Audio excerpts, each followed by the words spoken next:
SOG અને સ્થાનિક પોલીસના અધિકારીઓ પંચમહાલ જિલ્લામાં આગામી ગણેશ વિસર્જનના બંદોબસ્ત અનુસંધાન વાહન ચેકિંગમાં હતા.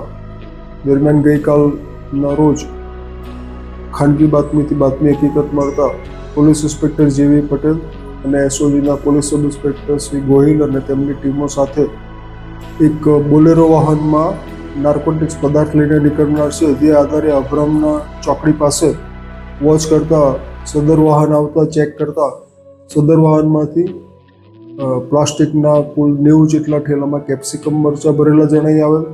જે ખોલ્યા બાદ નીચે જોતા તેમાંથી પોસ્ટ ડોડાનો કુલ 820 કિલો ઉપરાંતનો જથ્થો મળી આવેલ, જે ગણતરી કરતાં ₹24 લાખ ઉપરાંતની કિંમતનો થાય છે.